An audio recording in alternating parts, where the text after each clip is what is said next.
written over 30 books, 70 million books in print, and including the Myron Bolitar series.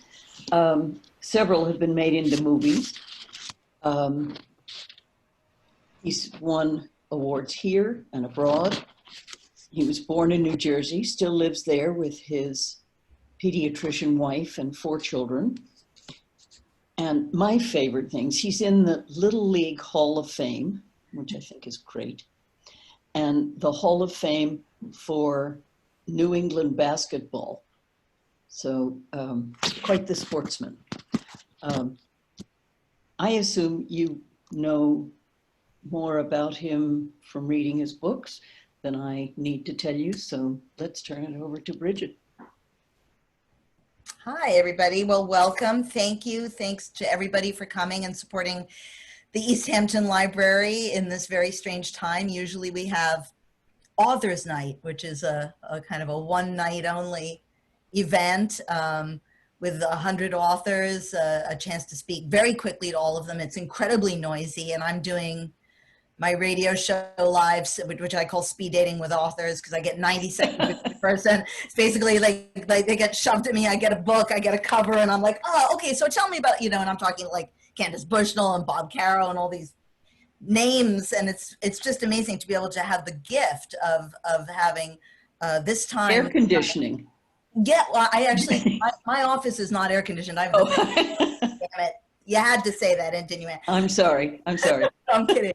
I do want to thank John and Ann Mullen for hosting this particular event for the East Hampton Library, and to have this opportunity to have this time with Harlan Coben. And we will also have time for Q&A at the end.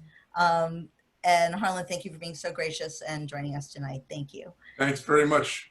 Nice to be here. Not that hard to get to. No traffic.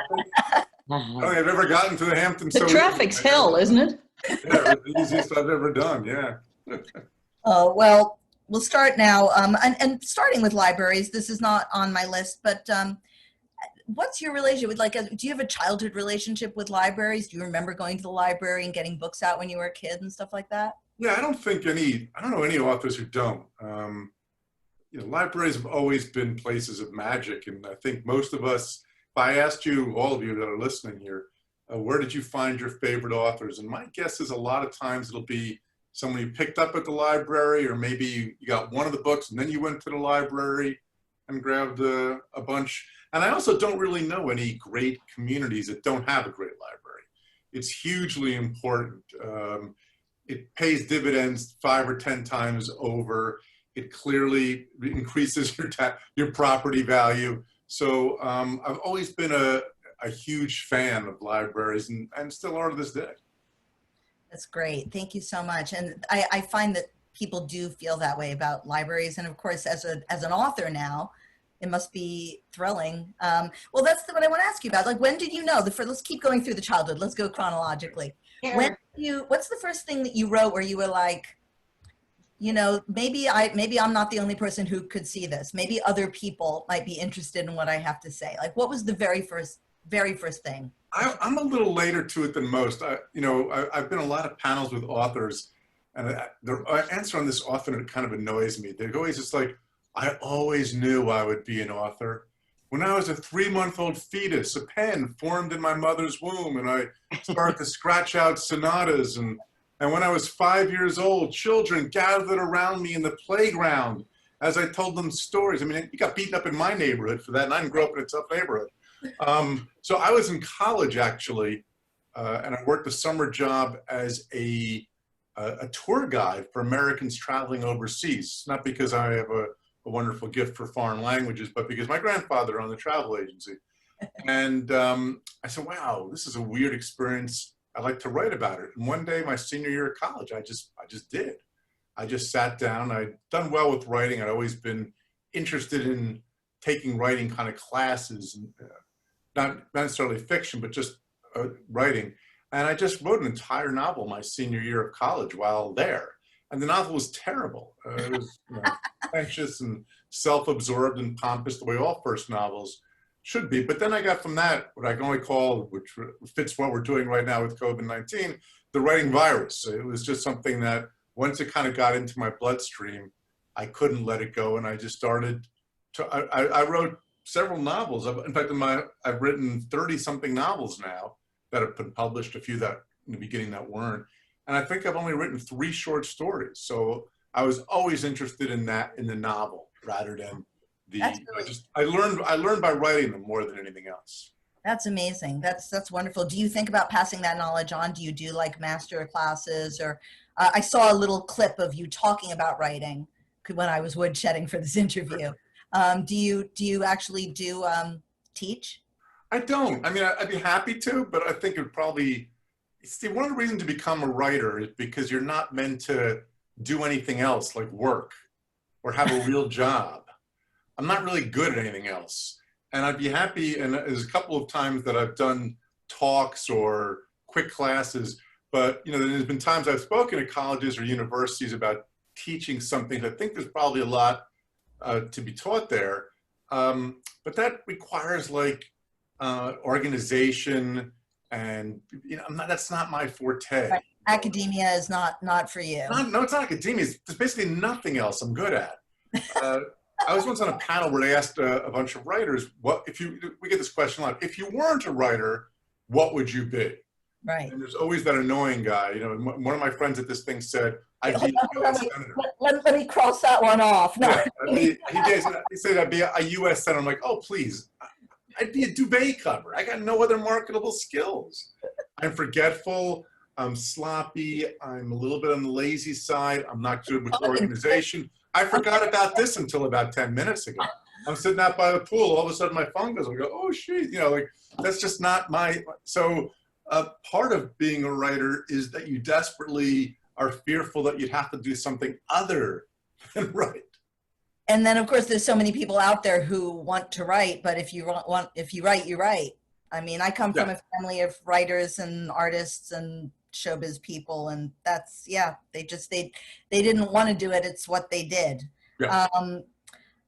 I wanted to ask you what your process is like. I mean, we kind of have covered it. I guess you just write, but I've heard you say that you kind of always have the beginning and the end. You have the bookends. Yeah. Let me say so. So what's your process like? I mean, do you sit down and write every day? I also have heard you say that at the end of every book, you're like, oh my God, that was the last one in me. I'm screwed. I'm never gonna have another good idea. But once you do have that idea, what do you do? Like, what's your process? Well, I mean, and this is something hopefully you guys will be listening to other authors during this week. And I always said that writers are a little bit like we of the Hebrew faith. If you ask 10 of them how they do something, you get 11 different answers. So everyone does it differently, and whatever produces pages good, whatever doesn't produce pages bad. It's as simple as that if you're trying to be a writer. So I usually come up with, as you said, the beginning, the hook, the initial grab. And I usually can figure out or know then it'd take a long time, I get the end. And I really don't know how I'm going to get there.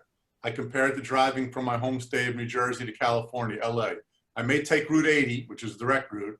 I'll probably go via the Suez Canal or stop in Tokyo, but I pretty much always end up in LA.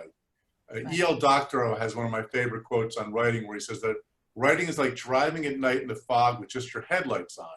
You only see a little bit ahead of you, but you can make the whole journey that way. What I would add to that is I do know the ending, and I do know a few spots I'll probably hit. So if it's a cross-country trip, I know 3 or 4 spots I'm sure I will go to, though I don't always end up going there.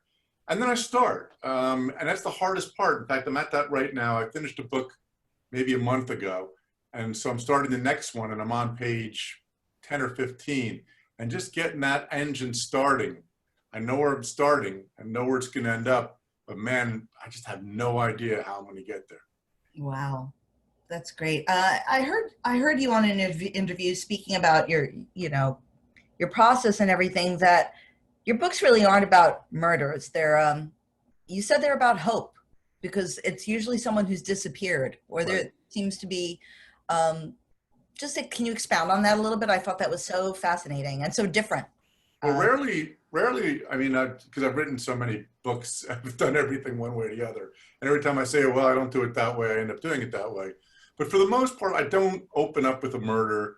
I don't really have a dead body. It's not an Agatha Christie type deal. It's not a Silence of the Lambs type deal.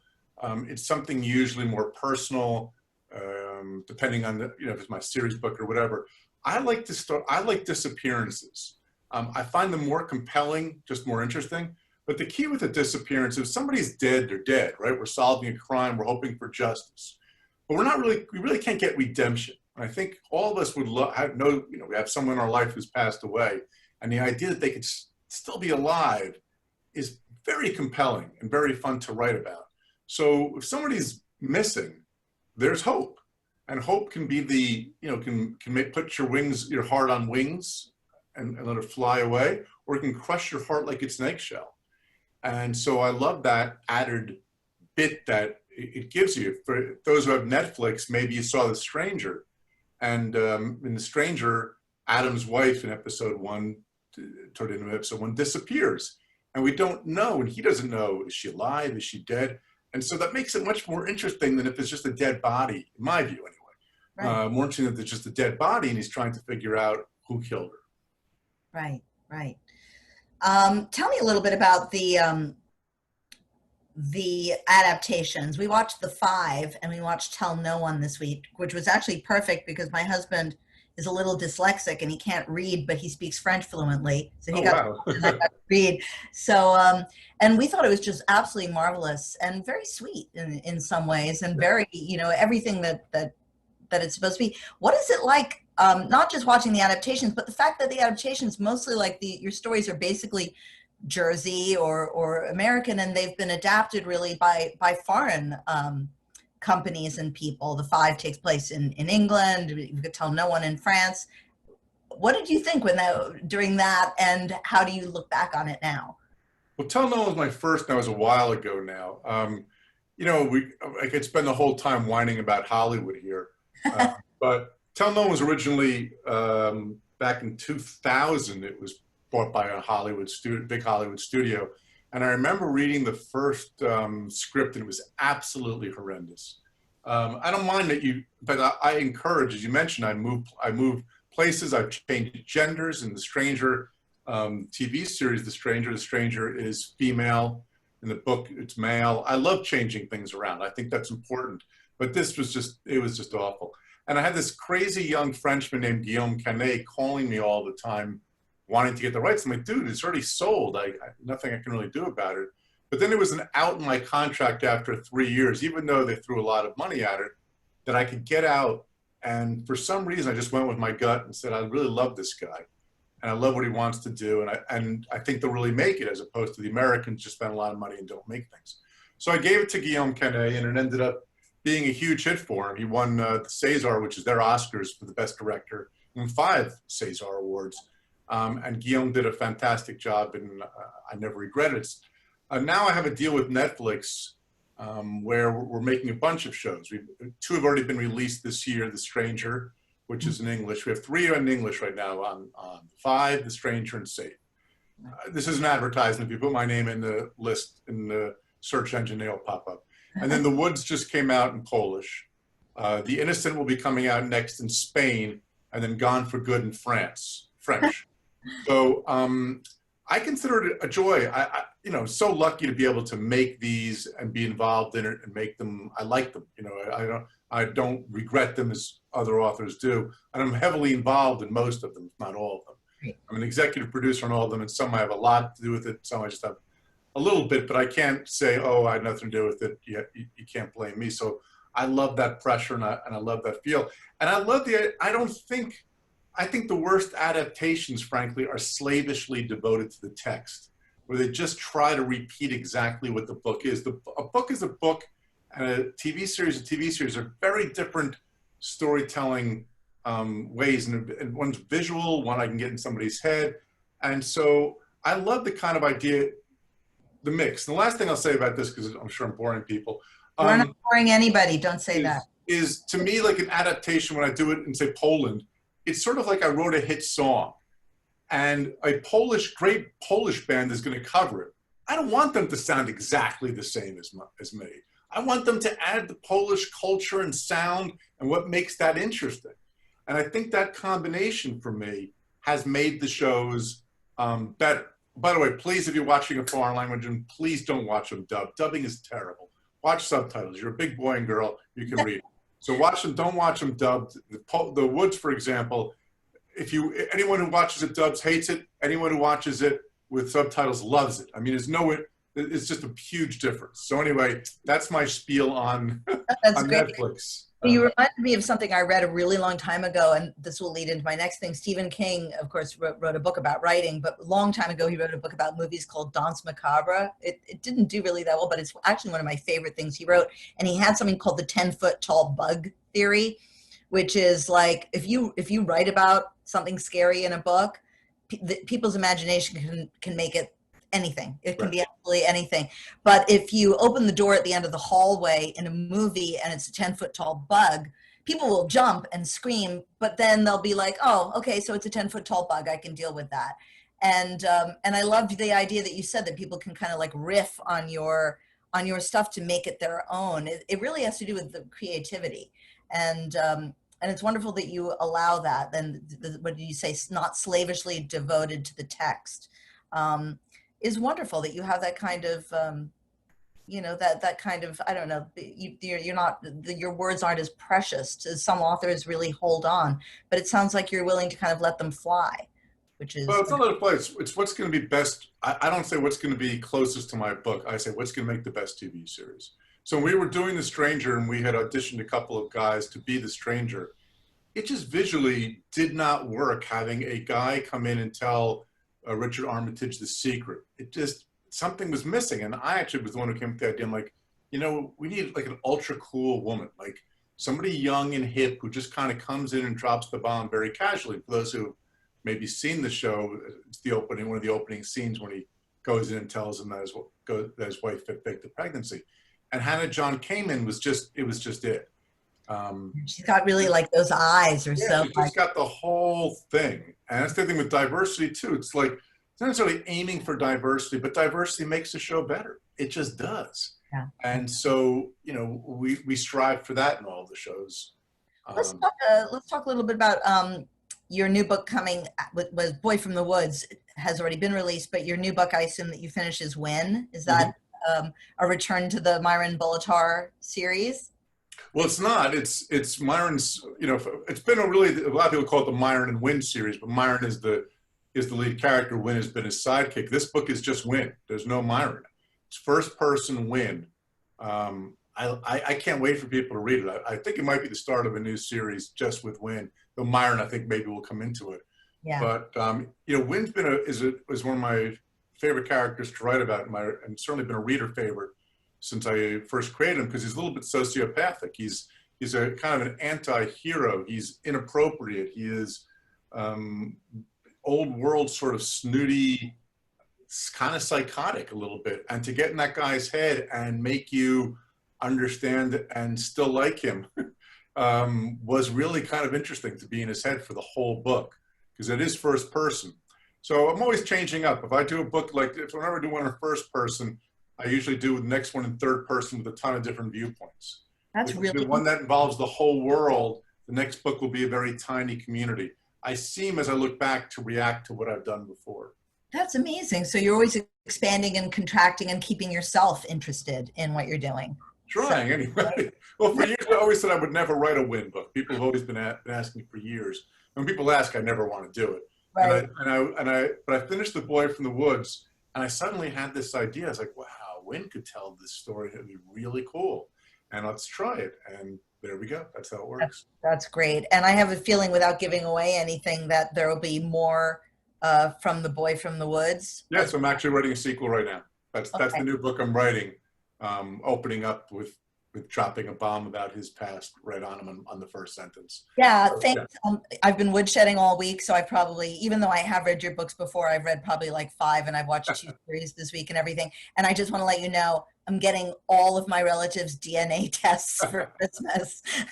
I don't trust anybody I anymore. would say don't do that. That would be the warning I would give. So who are some of your heroes or some authors that you love to read, or from your childhood, from now, like who? Childhood, you know, that was the very first mystery or thriller I ever read was when I was about 3 years old. Are You My Mother by P.D. Eastman. Do you remember that book? You are not my mother, you are. It's so scary. I mean, think about it. Like, this bird is left alone. His mother abandons him, and he falls out. And he's like hanging with a cat and a dog and a steam shovel, wondering if it's his mother. So I thought that was a really scary book. That was my very first thriller. If you think about it, that was your first. You probably all read it or had to read it to your kids. That was my very, very first. So I'm going to start with P.D. Eastman's Are You My Mother when you're 2 or 3 years old, right? And anybody there remember that book? Oh God, yeah, You Are Not My Mother, You Are a Snort. And when the snort, when the steam shovel lifts him up, I have 3 kids, you have 4 kids. I know that we could go into this, but all of my kids like love that page. The illustration, it's so terrifying of this huge thing lifting up the little bird. So it's a scary ass book. The little bird's walking around and like talking to a cat and a dog, and anything could happen to it. So I'll start with that. And then as I got a little older, Roald Dahl, especially Charlie and the Chocolate Factory, which really is a great example of suspense, even though you know what's coming. If you remember that book or that story, and all of us do, you wanted Charlie to get that golden ticket so badly. Do you remember that? Like, oh gosh, yeah, no, I was a huge you wanted him to get it. and also, I mean, great writing lesson. Yeah, and it's funny because my mom told me about, I don't know if it was a Tales from the Unexpected, but the thing about the frozen lamb. Like, my family definitely liked mystery and scary stuff. So, you know, the woman who like kills her husband, I think it is Tales from the Unexpected. It is a Roald Dahl. The woman kills her husband with a frozen lamb and then puts it in the oven and feeds it to the police when they come to investigate his death, which I just thought was brilliant. I loved that. But who else? Like, so that was when you were a kid. What about? I keep going with C.S. Lewis's Narnia series, which now is movies, so everyone kind of knows it. Madeline L'Engle, The Wrinkle in Time books, I remember loving as a kid. I wasn't a Hardy Boys or Nancy Drew, which people always assume when you're doing mysteries. And I sort of jumped up to adult fiction fairly fast. Marathon Men by William Goldman, who I used to hang out with actually in the Hamptons. Now that I think about it, that was a book I read when I was early teens that my dad had given me, and I remember reading that book. Even though I didn't know I wanted to be a writer at that stage, I remember thinking, you could put a gun to my head and I wouldn't put this book down. And how cool, what a cool way this guy makes a living. And we became friends later on. And he spent a lot of time out in East Hampton, and had a great man, great guy. So, that's some of the names that I would say starting out with when I was young. What about now? Like, I mean, do you read? I never list, I don't like listing them now because the problem is I probably read a lot of the people you do, and somehow it always gets out and my friend will go, dude, how come you forgot me?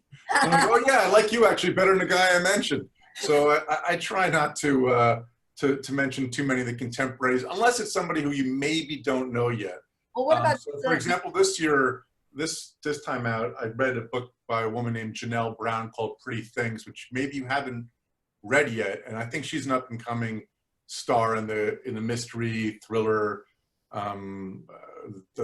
It's also sort of mainstream novel. So I'd rather than mention the names you already know, like Lee Child or Michael Connelly or whoever else, I will say I'll give you a recommendation of trying Janelle Brown. Well, thank you very much. I appreciate that, and I love your thing about putting a gun to your head. Even if somebody put a gun to your head, you wouldn't put the book down. Because of course we experienced that with your books. Thank you. And why do we always start these books at like 10 p.m.? Like, why don't I wake up some morning when I have a day off and start it at 9? And that's just not the way that we do things. Thank you. Do you see over the course of, I'm going to get to your young adult stuff as well, but do you see besides the young adult, besides the Mickey Bolitar series, have you seen your style change over the years? Are there things that you kind of, I don't want to say regrets or anything, but do you see a way that you've perfected or honed in on your own style that you might have not had quite as much at the beginning, or has it pretty much stayed the same? I think I've changed a lot. How, I don't know. and I'm not really a great judge of my own work. If I never go back and reread.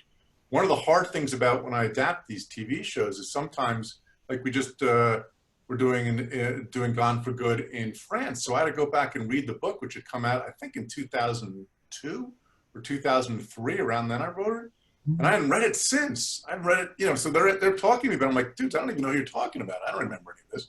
So I had to go back and read it, and it's hard, you know, because you see all the mistakes, all the seams you can't quite miss. And there's certain things about my old books that I sort of really kind of like. There's a certain energy, and there's certain things I see I did wrong.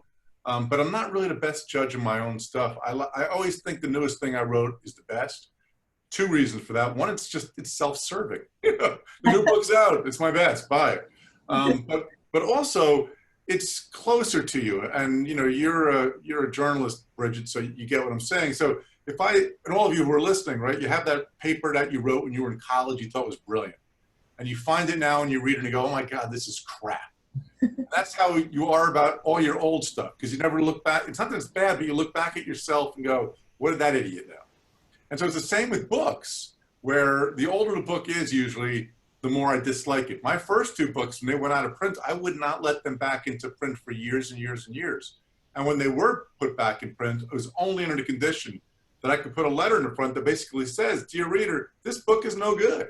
If you're a completist and you want to read it, go ahead. But I'm telling you, read the other ones, but don't read this one. And that didn't discourage anybody. But so I think that's part of the issue of why I'm not really a very good judge. I love The Boy from the Woods. Right now, if you ask me, I think Win is the best thing I ever wrote. Am I right? I don't know. Some people tell me Tell No One's the best thing I ever wrote. Other people will tell me 6 years. You know, it's everybody.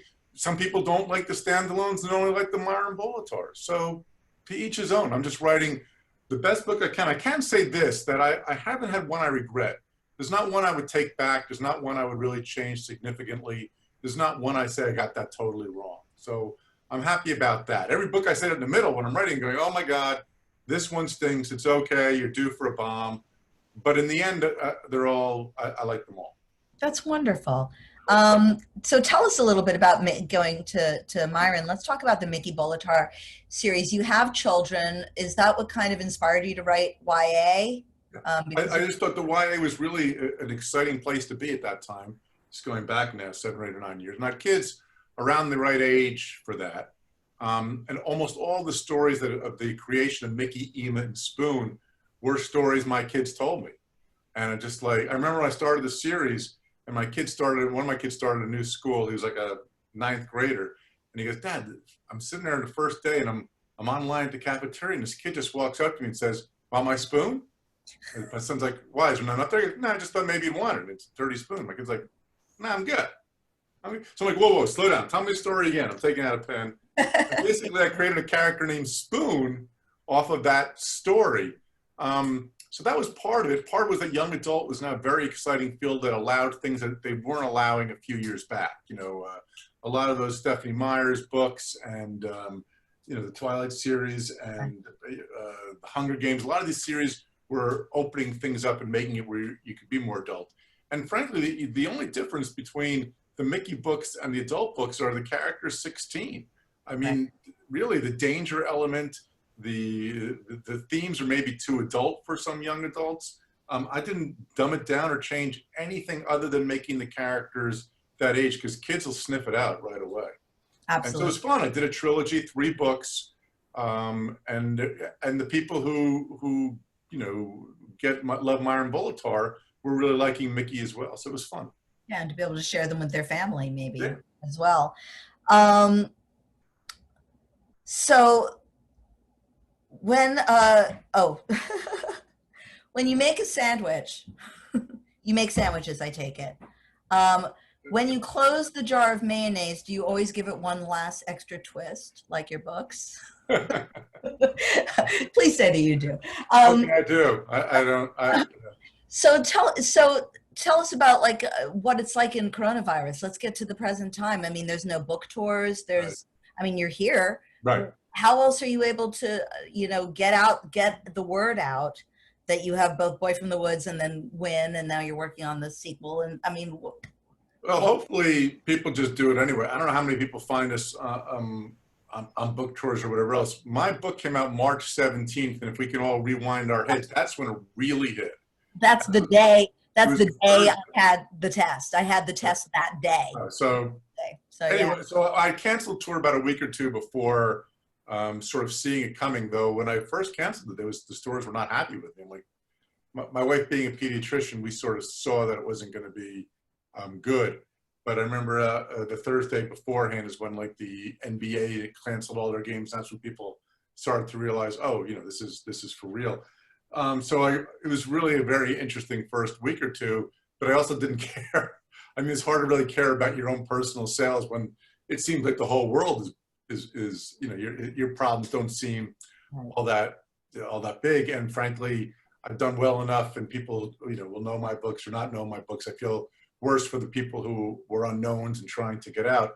I also don't think, and this is going to sound strange maybe, I book tour because my publisher wants me to, because I actually enjoy meeting the readers. I don't really think it does much for me in terms of sales, because if you're coming to a Harlan Coben book signing in, you know, Houston, Texas, chances are someone's already buying my book. I don't know how many new sales I'm getting out of that or how much or whatever, but I love going. I love supporting the stores. It's very important for the stores to get those early hardcover sales. The bigger question, of course, is for COVID, for me personally, is not as hard as it is for most people, because socially isolating is what I do anyway. You know, it's what a lot of it, you know, it's not been easy, but it's been much, much harder on my kids and my wife than it is on me. My day-to-day hasn't changed nearly as much as most people's. It was very hard to work at first. And for those who are trying to write now, usually if I'm on here with you and you want to be a writer, I'm in kick-ass mode. You know, no excuses. You got to get down. You got to get your ass in the chair. But, you know, we're living through a pandemic. It's not like this isn't an opportunity to write a book or learn French. You may get that, but don't beat yourself up if you can't. There's days. So in the beginning, I wasn't writing well at all. And then I did hit a streak where I was writing to escape everything like a madman. And now I'm somewhere in between. But again, you know, it's easier for me. I think it's easier for me than it is for most people. Is it different? Is more your family more at home now? Do you find that to be distracting or wonderful? They were. So we had, you know, I have 4 kids, and they all were out of the house. We were just empty nesters. And poor them, they have to come back. And there's a reason why your kids are out of the house at a certain age. You know, it's great I was thrilled they were back, but they weren't so thrilled to be back. And now that sort of we're broken up, or we're back to being empty nesting, and they're doing their social isolation things and trying to return a little bit to their lives. You know, for me, it was like, wow, I was really getting depressed because I was all alone. Now I got them back.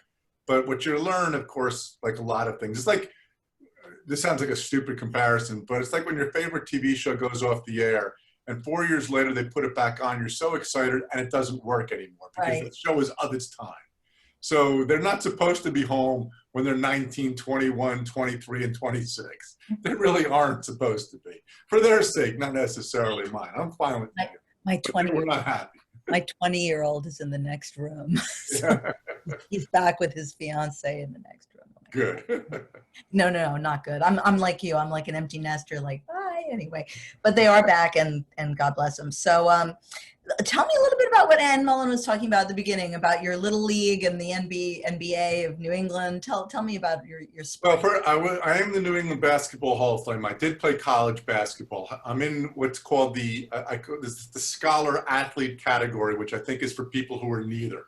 Is that Amherst?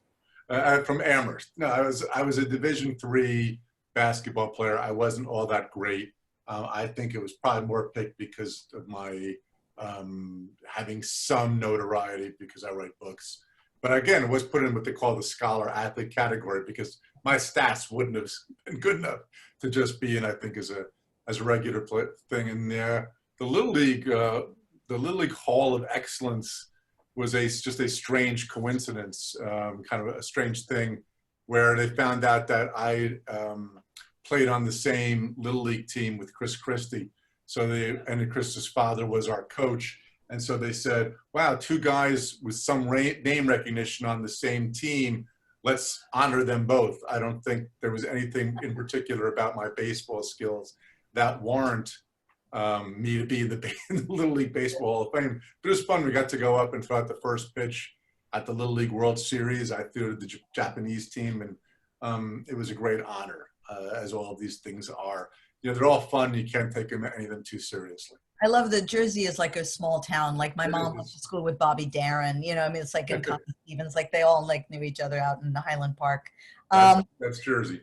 Yeah, it is.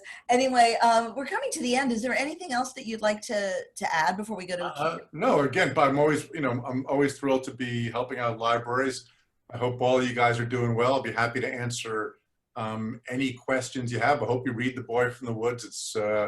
It's one of my favorites because it's newer and it's in hardcover, right? So it's always that way. And the fact that you guys, it's been really great. I'll say one thing about the upside for COVID for me has been how many people have either read my books or watched The Strangers, Say for the Five on Netflix and said how I helped them pass the time.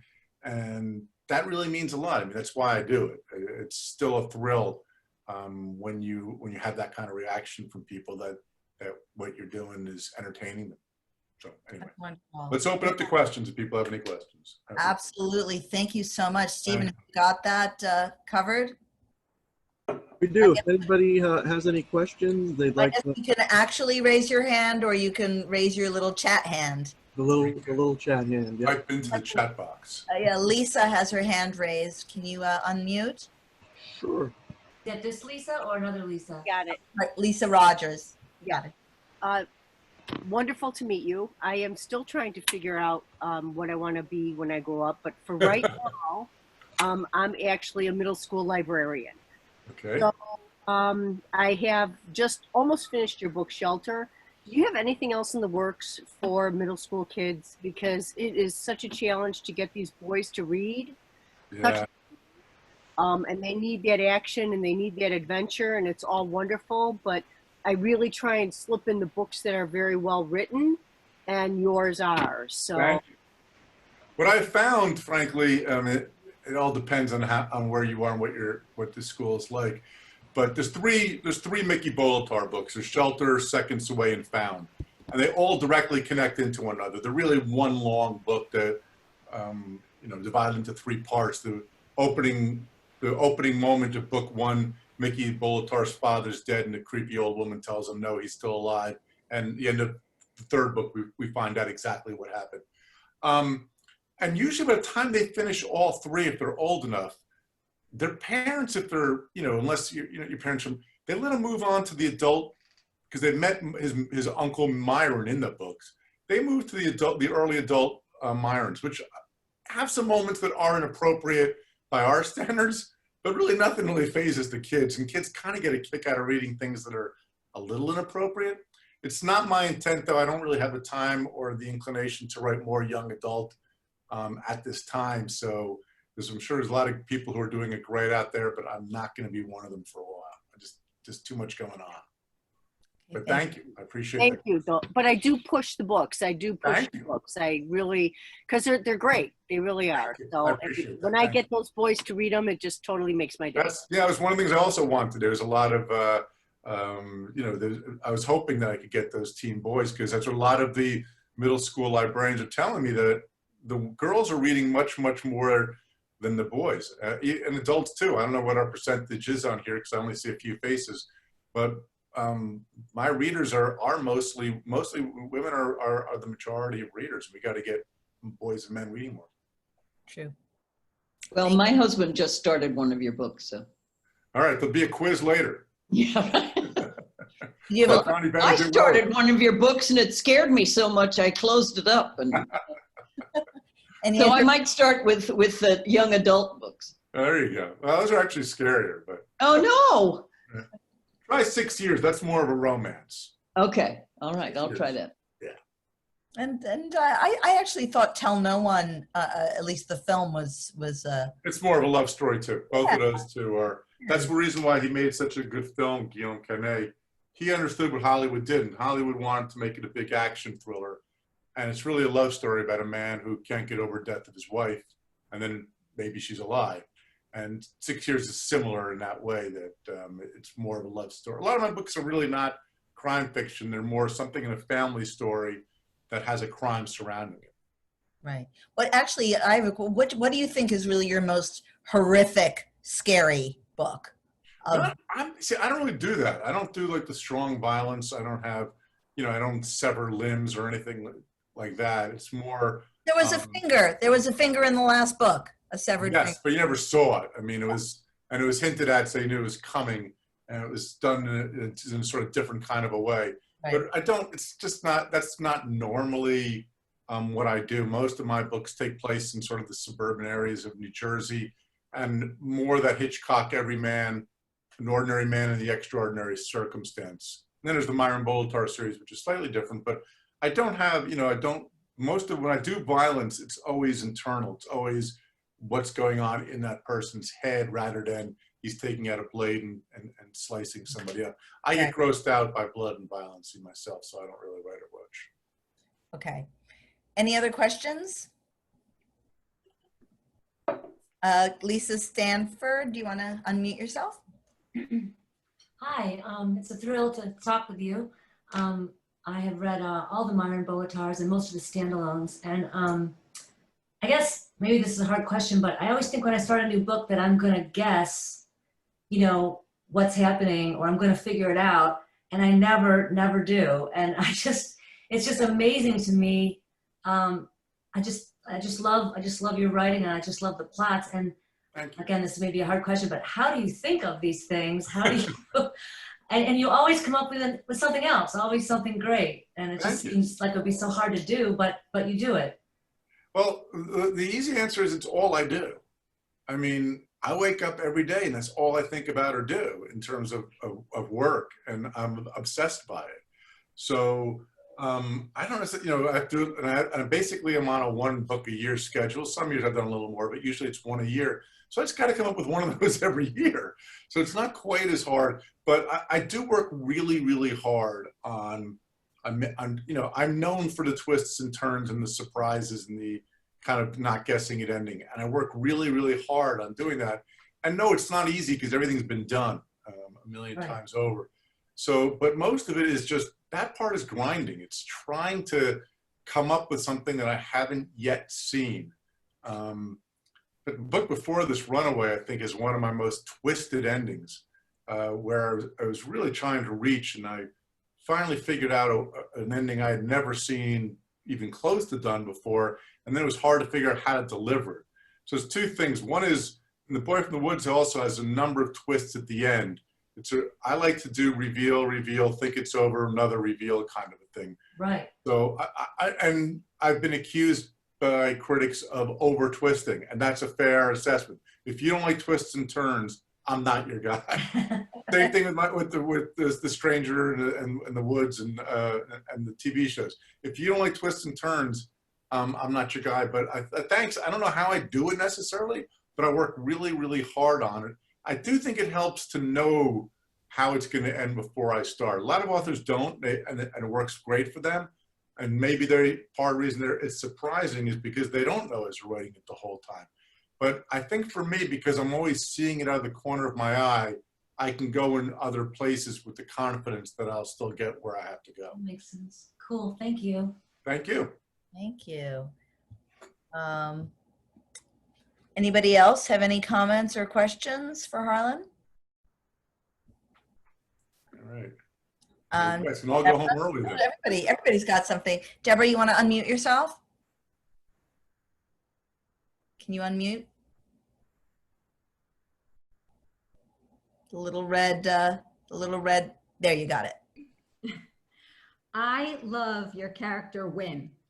Oh, thank you. You base it on a friend that you had, or a dream that you wish you could be like. Well, as I told you earlier, Win will be his own book. But Win is actually, when I created Myron Bolitar, I always loved, from the time I was what you loved as a kid. I've always loved the sidekick, Batman and Robin, Sherlock and Watson, Spencer and Hawk, even Billy Crystal and Gregory Hines in Running Scared. I've always loved the buddy thing, and I wanted that in my book, and I had seen the urban tough guy done. I had seen the computer weenie done. And I had, as I was in college, I had this my best friend and college roommate would be somebody no one would suspect would be my best friend, who has a name equally obnoxious to Windsor Hornlockwood III, is ridiculously good looking, a member of all the right country clubs. Family came over to Mayflower. And before we would go to parties or fraternity parties when we were in college, he would look in the mirror and go, "It must suck to be ugly."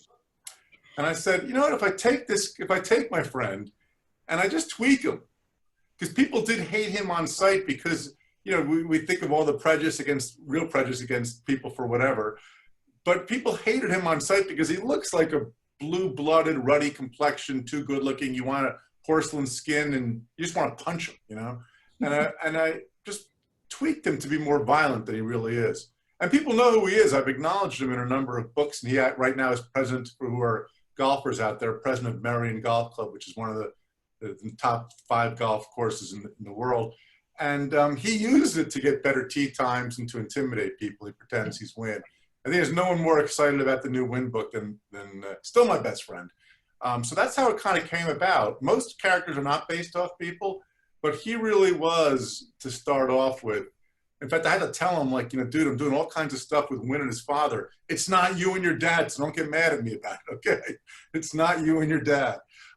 So, you know, that's how he gets created. A lot of times people, when you're writing, it just takes a little bit of this person and a little bit of that person, and you kind of mix it together and you give them this person's occupation, and then you just kind of twist them. You got to give them something about them that's a little bit off, because all of us are off. We all are. We're all a little weird in our own way. One of the great human conditions that I talk about a lot is that the human condition is we all think we are uniquely complex and no one can read us, but we can read everybody else, right? You know that person, you know them, but they don't really know you. It's a human condition, and we're all wrong. No one can read any of us. So that's where I come up with the characters with that thought in mind. That's great. Thank you. Thanks. Good question. Thank you, Deborah. If you can mute yourself again, you did. And Amy, you have a question? Yeah, am I unmuted? Oh, hi. Do you think you will incorporate this pandemic in any of your books? Right now, no. In fact, I was midway through the Wynn book when this pandemic hit, and my books are always contemporary, so I'm always writing where I am right now. And I said, you know what, let's go back to 2019. Let's just set the book so I don't have to deal with it. Because the problem is, do any of us know what the pandemic's going to be in September, October, November, December? No. So, you know, if I write my next book that I'm writing, the Wynn book will be out in March of 2021. The book I'm starting now will be out in March of 2022. So who knows, number one, where the pandemic is. And number two, in the early days, especially this pandemic, the last thing I want to do is remind you of it. I wanted you to escape from it. I thought that my books would be, and that my series would be a place where you could just move, you know, let go of it for a while. So originally it was because I just didn't want to face it myself. And to be somewhat serious, the same thing happened when 9/11 first occurred. I didn't want it in the books. But 2 or 3 books later, there it was. You know, it was there. Same way if you're writing about America in the 1970s, Vietnam is going to be there in the early 70s. It just is. So whatever I want, not necessarily will be the case, but right now I'm trying to not have people wearing masks in the book or socially isolating. Will I change? I don't know. Still too early. We have another question from Patricia Kenner. Did you have a question? Yes, I do. Can you hear me? Yep. I can. Right. I've never read any of your books. I'm on because you have such a wonderful reputation. And my friends at the library say you're fabulous. So for my first Harlan Coben book, what would you recommend? The most recent one. I'm the worst at this. You know, I hope other people here can probably tell you better. So I prefer the more current ones. My breakout book, which people always are looking for, was Tell No One. That was the first book of mine that sort of was life-changing, where it hit the New York Times bestseller list, and that was the first breakout one. And there's as mentioned, a very good French film, which is easily you can find easily. So maybe Tell No One. Though to me, it feels dated because it came out in 2001. But like I say, I'm the worst person to ask. Ask the librarians. Ask the librarians. And what's the French book movie? Tell No One. It's called Ne le dis à personne, but it's Tell No One. You can find it in English. So are you telling me to read it or see it in a film? I would read it, but Okay. book's always Is better. it Right? in French? Okay. Okay. So Harlan, I have one more question for you that came up out of this, which is with The Boy from the Woods, you really took a turn toward the political, which I don't think you do quite as often. Yep. You feel like you might have one of the characters seems clearly based on a particular stable genius that is in the White House or was on his way. Do you feel like you might have alienated any of readers? I mean, what kind of inner angst or gestalt did you go through to write the character of Rusty Eggers? Well, first of all, Rusty is from a poor family, extraordinarily intelligent, worked his way up, is not politically right, so he's really not. It's more the danger of the cult of personality, which I'm hoping is something. I'm hoping the book is political but not partisan. Okay. And so far, I've gotten a lot fewer complaints than I would have expected. In one book, I made fun of literally one line. I was talking about how come people who have American flags and American eagles as their avatars on Twitter are always the biggest assholes. And that got more Trump supporters angry at me than anything I've ever said or done. Whatever. So this actually didn't. So I think my hope is, people the hunchback never sees the hump in his own back anyway. That I'm more talking about the dangers of extremism, either right or left, the dangers as in America, we pull away from the center. And of course, I talk about this more, I talk about it more just right now than I actually do in the book. I use everything for a plot. And there's one chapter that many people point out, and I think that they may actually make it as a newspaper article, where it explains exactly how, whenever there is a scandal, how you are fooled, both sides. When Rusty gets caught in a scandal, how he gets bots on the right and bots on the left to argue over certain things and distract you unto the point where you really don't know what is true. And that's something new, and that's why I felt I needed to go after it. But again, because it's a good story, not because I'm trying to teach you anything. Right. No, it was wonderful. I could see that being a monologue. Yeah, it was fun. It was a fun chapter to write. A younger Martin Sheen or something like that. It's fabulous, and exactly what we're all scared of. Harlan, I want to thank you so much. This has just been absolutely a wonderful, wonderful interview. I hope everybody enjoyed it. I just wanted to know, where can people follow you, or since this is the age of Where is at Harlan Coben? I came up with that myself. I don't want to brag. My Instagram is at Harlan Coben. I also came up with that on my own. No team helped me with that. And Facebook, though, is at Harlan Coben Books. Also, the website, harlancoben.com. So basically, Harlan Coben. Just Google. Also, Netflix / Harlan Coben. We'll give you all the Netflix shows that are currently available. I think 4 of them right now are on the air that you can watch. Well, thank you so very, very much for your time. This has been wonderful. Thank you to Stephen for being there to kind of manage everything. Thanks, Stephen. And to everyone who showed up, to Ann and John Mullen for hosting.